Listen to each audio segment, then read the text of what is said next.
Salut Sergio, Bonjour Pablo. merci d'avoir accepté mon invitation. Sergio, tu es franco-chilien, ancien député Europe Écologie Les Verts des Français de l'étranger. Et si je t'ai invité, c'est parce que aujourd'hui, il s'est passé quelque chose d'important au Chili.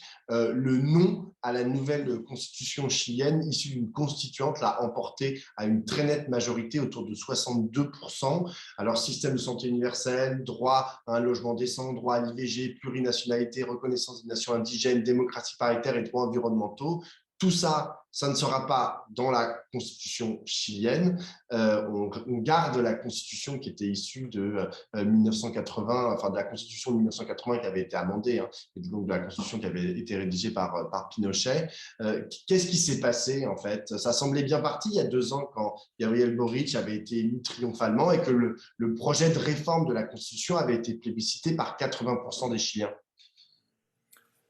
D'abord, effectivement, le résultat ce dimanche, 4 septembre, a été un coup de massue, hein, en fait, pour beaucoup de gens, pour beaucoup d'observateurs et surtout pour les Chiliennes et les Chiliens eux-mêmes. Il y a peut-être un propos liminaire à énoncer. Ce qui a été rejeté, en fait, c'est évidemment le texte proposé par la Constituante, hein, qui est un très beau texte, euh, pas simplement par son contenu, mais c'est même par sa rédaction. C'est un texte qui a été travaillé pendant un an, qui a, comme tu l'as dit, en fait, tourné vraiment le dos à l'héritage pinochetiste, qui a démantelé l'État autoritaire et néolibéral, qui a fait de la place aux peuples autochtones, qui a promu l'égalité homme-femme, qui a inscrit, en tout cas qui a inscrivé la parité dans toutes les instances, à la fois de représentation politique, mais également dans l'administration publique et au sein des entreprises, qui rompait également avec une tradition de forte centralisation de l'État chilien, en reconnaissant un État plurinational. Cette proposition-là a été rejetée et massivement en fait. C'était un texte soumis à référendum avec vote obligatoire, avec une participation de 13 millions de personnes, ce qui est la participation la plus importante jamais enregistrée au Chili. La question qui est en suspens, est-ce que de fait ce vote met un terme à la proposition issue de la constituante? Est-ce que c'est un terme définitif ou est-ce que le processus constitutionnel continue? C'est toute la question aujourd'hui. Ce qu'il faut savoir, c'est qu'en fait, cette campagne, elle a été un peu à front renversé, comme tu l'as rappelé, depuis le mouvement social et l'estallido social de 2019, qui a vu les Chiliens descendre en masse dans la rue. Ça avait commencé, l'étincelle avait été l'augmentation du prix du ticket de métro. Et de 30 pesos et finalement ça avait cristallisé les insatisfactions de la population. On disait volontiers qu'il ne s'agissait pas de l'augmentation de 30 pesos, mais de ces 30 dernières années, en fait, de la transition démocratique qui finalement avait eu lieu sur le chemin tracé par la dictature avec une insatisfaction de la population, puisque le modèle qu'avait mis en place la dictature pinochetiste demeurait pour l'essentiel en place. Des systèmes privatisés, le système éducatif, le système de santé, des pensions misérables au Chili. Et donc, le mouvement qui naît à partir de 2019 est un mouvement de nature totalement insurrectionnelle. Enfin, il faut quand même se rendre compte que tout ça n'a pas été un cheminement pavé de pétales de rose. On a eu un affrontement violent, en fait, dans ces manifestations entre la population, les forces de l'ordre, en fait, la police nationale et l'armée, hein, parce que le gouvernement de Piñera a fait appel à l'armée pour réprimer. Il y a eu des centaines d'éborgnés, des mutilations par milliers, des arrestations, des disparitions, des viols. Tout cela a été largement documenté par les organisations des droits humains et les journalistes. Et donc, ce mouvement, il a mis sur la table, en fait, la question constituante, la question Mhm. constitutionnelle, un peu comme les Gilets jaunes en France à un moment donné. C'est-à-dire que dans cette effervescence, dans cette violence, dans ce rêve d'un autre pays, ce qui a émergé au milieu des gaz lacrymogènes, des jets de pierre et des coups, c'est cette revendication-là, cet espoir de pouvoir construire finalement un autre contrat social, un autre contrat constitutionnel dans ce pays qui a été le laboratoire du néolibéralisme et un laboratoire extrêmement verrouillé. Il faut se rendre compte d'où l'on vient en fait. C'est vrai que cette constitution héritée de Pinochet a été amendée sous Lagos, mais vraiment à la marge en fait. Il y a toute une série de questions qui restent protégées, en tout cas encadrées par la Constitution et limitent le pouvoir d'intervention de l'État pour mener des politiques publiques à la hauteur des enjeux. Et donc la constituante qui est mise en place, elle est le fruit de ça au départ. Elle n'est pas le fruit de la volonté politique des organisations représentées au Parlement, elle est la volonté populaire insurrectionnelle qui donne l'impression de vouloir tout brûler en fait, de ce Chili existant. C'est un pays conservateur malgré tout le Chili. Hein. Il a élu crânement et avec une très belle victoire, une victoire nette. Gabriel Boric, qui est le plus jeune président jamais élu et le mieux élu en fait de l'histoire du Chili, puisqu'il a 35 ans, il est une des figures des mouvements étudiants en fait.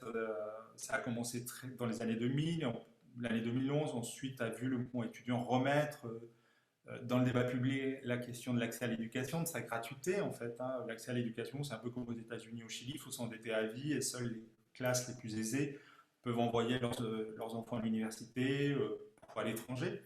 Donc c'est un système extrêmement injuste et élitiste. Et donc Gabriel Boric et son élection vient comme produit, comme conséquence en fait de cette mobilisation populaire, comme gage en fait que cette mobilisation-là trouve une issue politique, électorale, institutionnelle. Alors, qu'est-ce qui s'est passé? Oui, parce que là, c'est drôle, parce que quand tu le racontes, on a l'impression que bon, bah, le mouvement populaire, en gros, la gauche constituée et constituée en constituante, bah, ça n'a plus qu'à suivre le long chemin en fait, de rédaction de la nouvelle constitution, et puis qu'à la fin, ça va être voté limite par acclamation, quoi. Or, C'est ça des modalités qui sont dans le temps un peu différentes et ce ne sont pas nécessairement les mêmes acteurs. À pas. partir de 2009, avec ce mouvement social, c'est un mouvement de nature insurrectionnelle, donc on ne peut pas dire que ce mouvement a été suscité, encadré, animé par la gauche. D'ailleurs, la constituante qui est élue fait une large place aux candidatures indépendantes, en fait, des hommes et des femmes qui ne se sont pas présentés devant l'électeur pour devenir constituants sous le sigle des partis de gauche traditionnels ou de la coalition gouvernementale. Donc, qu'est-ce qui se passe? D'abord, une très forte participation ce dimanche, 13 millions de personnes. C'est énorme, c'est la plus grande participation à une élection au Chili, à un plébiscite. Une participation donc de secteurs qui ne votent jamais, très rarement. Une campagne du non, du rechazo, extrêmement habile, riche.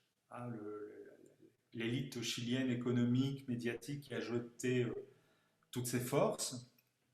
Une partie du centre-gauche qui était restée en fait un peu en retrait au temps de la démocratie chrétienne est montée dans le train du refus de la nouvelle constitution,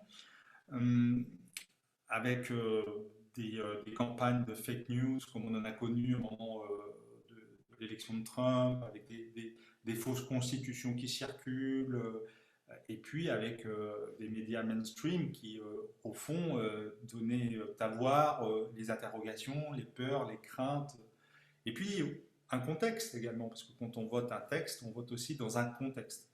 Un contexte avec les premiers mois du gouvernement Boric qui n'a pas connu de grand ou de long état de grâce, avec des vraies difficultés, d'abord en raison de la crise post-Covid, avec une augmentation comme en France, c'est-à-dire comme dans tout le monde occidental, une inflation galopante, c'est un pays pauvre, enfin un pays de très grandes inégalités, donc une partie de la population très pauvre, des questions d'ordre public également, qui ne sont pas à minorer ou à négliger. Dans le sud du Chili, la question Mapuche a donné lieu à la mise en place d'un état d'urgence, en fait, à une militarisation d'une partie du sud, avec des affrontements assez violent, avec une difficulté de ce jeune gouvernement à appréhender cette question. Et en tout cas, il ne suffit pas de faire une place aux peuples autochtones dans un texte constitutionnel pour solder un passif très ancien entre ces peuples-là, et notamment le peuple mapuche, et l'État chilien, en fait, qui est un État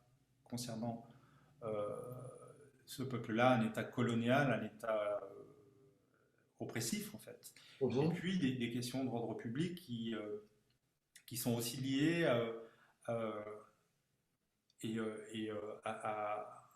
à ce que connaît l'Amérique latine depuis quelques années, enfin depuis très longtemps, mais là en particulier politiquement, ça a des causes très précises, avec une immigration très forte au nord, en fait avec parfois des affrontements aux frontières. C'est pas un État euh, social, le Chili, donc il n'y a pas de politique véritablement d'accueil.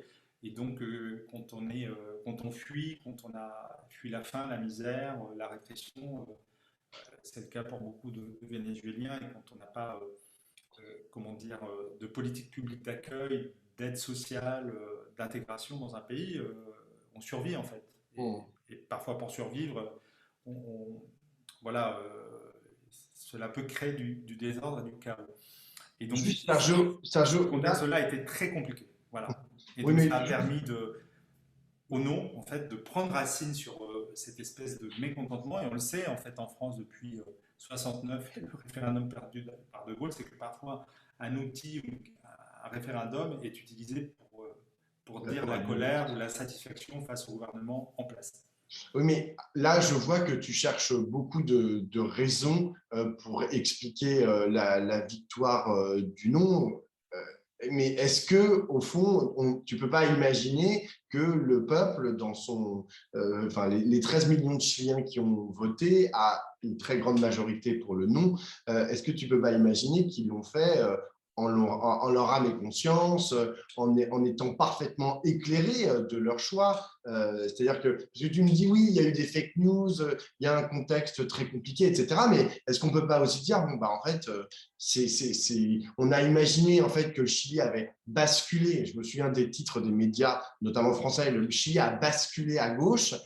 Est-ce que finalement, en fait, il n'est pas resté à droite? Et est-ce que, c'est une sous-question, est-ce que la proposition aussi de la Constitution, dans une certaine mesure, même si, enfin, moi, à titre personnel, j'aurais voté de demain pour. Mais est-ce qu'elle n'était pas trop radicale par rapport à là où en était le peuple chilien, les dynamiques sociales dans le peuple chilien?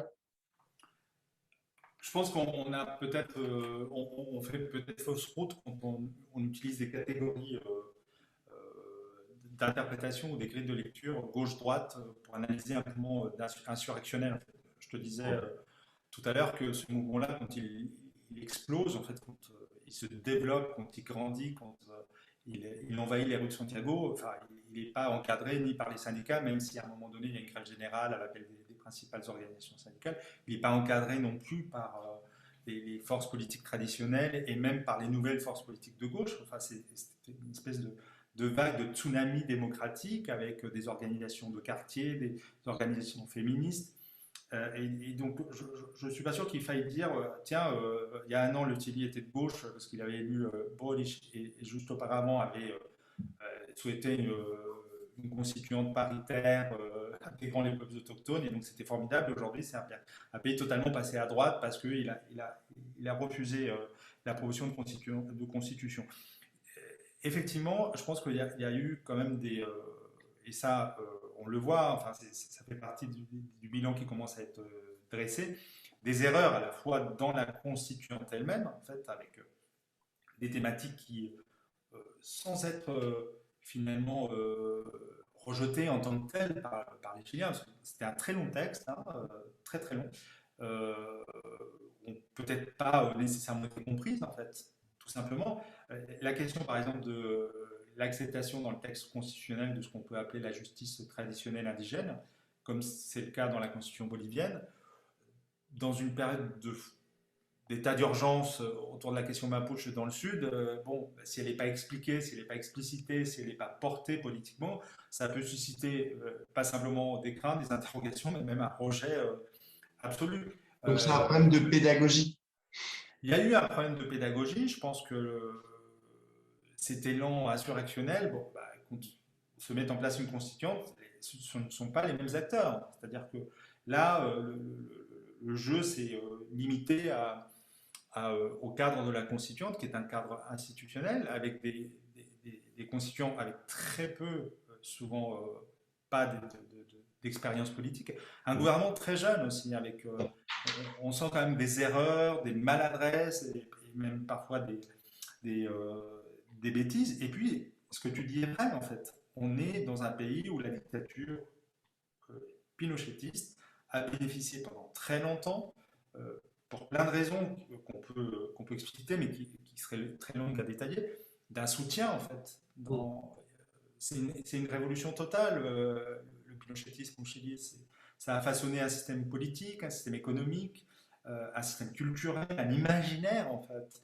Quand on dit que le Chili a été le modèle du néolibéralisme poussé à sa quintessence, c'est pas simplement quelques secteurs de la vie chilienne qui ont été transformés. Le Chili, une anecdote peut-être, quand mes parents sont rentrés la première fois après le retour de la démocratie, je me souviens qu'ils avaient évoqué un jour la possibilité d'y retourner vivre, et puis quand ils sont revenus, ils n'en parlaient pas beaucoup, et ma mère me dit un jour, quand je l'interroge, bah, en fait, c'est pas le pays que j'ai connu, c'est pas le pays où je suis né, c'est pas le pays où j'ai grandi, c'est pas le pays où j'ai milité, ce pays, c'est le Chili, mais c'est tout un autre pays, en fait.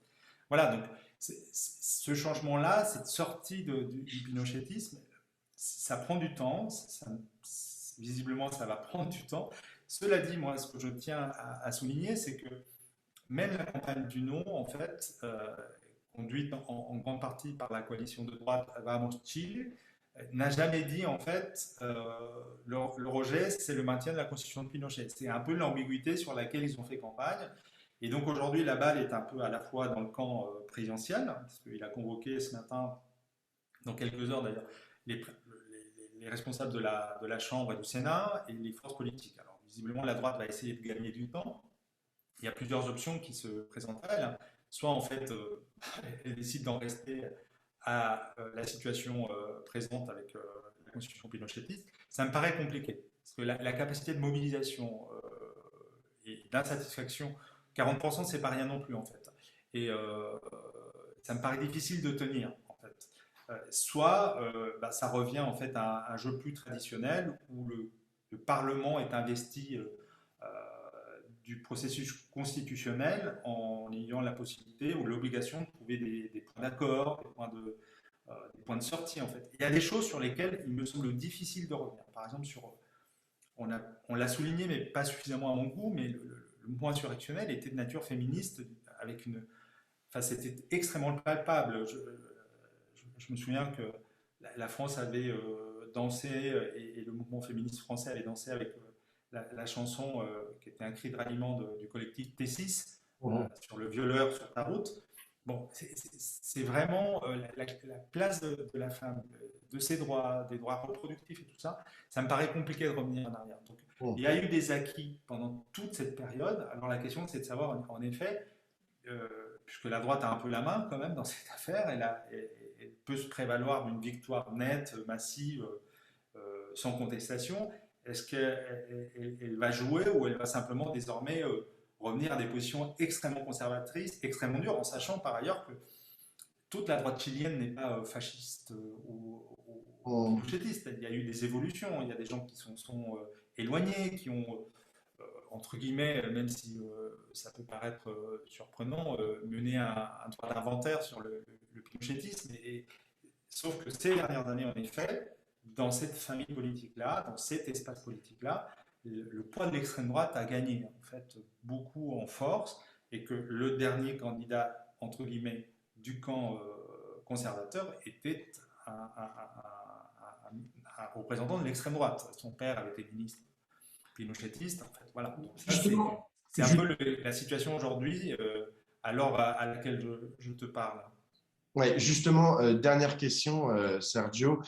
C'est vrai que la situation à laquelle est confronté le Chili aujourd'hui, elle n'est pas sans rappeler, enfin, je ne sais pas si on peut faire ce type de parallèle, enfin, tu me le diras, ce qui s'est passé en fait avec, à la fin d'Allende, c'est-à-dire que Allende a fait ses propositions de réforme, il avait commencé à faire des choses, et puis tout d'un coup, après est arrivé le backlash pinochetiste et qui a mis fin à tout ça. Est-ce que là, toi, tu dis la droite et tu dis finalement, c'est une droite qui est finalement assez modérée, qui était en pointe sur le nom. Ah, c'est ce que tu as dit tout à l'heure. Tu as dit, Non, je j'ai ne suis même dit pas pour qu'il y avait une droite qui la avait Pinochet. pris Mais ses il y a aussi distances. l'extrême droite et l'Église. J'ai vu qui était très mobilisée pour le nom. Est-ce qu'on doit craindre un backlash finalement très, très réactionnaire, très, très conservateur et peut-être Alors, il y a une droite chilienne qui est puissante économiquement, médiatiquement, enfin, qui tient les principaux secteurs économiques. La situation n'a pas changé après octobre 2019. Ça, c'est un fait et c'est une donnée de base du jeu politique chilien. L'Église, je pense qu'il ne faut pas la charger outre mesure. Sur cette question-là, ils ont été extrêmement, ils ont ouvert un peu le jeu, ne donnant pas de manière massive, comme par le passé, des consignes, des consignes de vote. Quand je parlais de la droite, je disais qu'il y avait une droite qui avait pris un peu ses distances avec l'héritage pinochetiste, ce qui ne veut pas dire qu'elle soit modérée. C'est deux choses un peu différentes. Et même dans les derniers jours, l'ancien président, le président sortant, enfin, celui qui était en place avant Boric, Piñera, Sébastien Piñera, qui a eu affronté, qui a été très contesté pendant le mouvement social, a fait un entretien où il disait en fait on veut une bonne constitution, une meilleure constitution, tout en rejetant la proposition de la constituante. Il ne fermait pas la porte en fait à un processus constituant qui continuerait et qui devrait aboutir à peut-être à l'adoption d'un nouveau texte. Alors, est-ce que ça va être au Congrès uniquement que ça va se jouer? Est-ce qu'il y aura la convocation d'une autre constituante avec un référendum de sortie, avec l'adoption d'un texte par un vote populaire? Tout ça est en discussion aujourd'hui. C'est bon, voilà. Donc, ce qui est en fait flagrant, c'est que cette force qu'avait porté la revendication, cette force populaire aujourd'hui, elle connaît un coup d'arrêt et que le jeu politicien, en fait, reprend ses droits et on va voir quelle est la capacité d'initiative et l'intelligence tactique de Boric face à une droite qui, désormais, a gagné en force, en crédibilité et qui peut se parer enfin, peut se prévaloir de cette victoire nette de rejet de la proposition constituante de constitution. Ben, on suivra ça de près dans les jours prochains et dans les semaines prochaines. Merci beaucoup, Sergio. Merci à toi.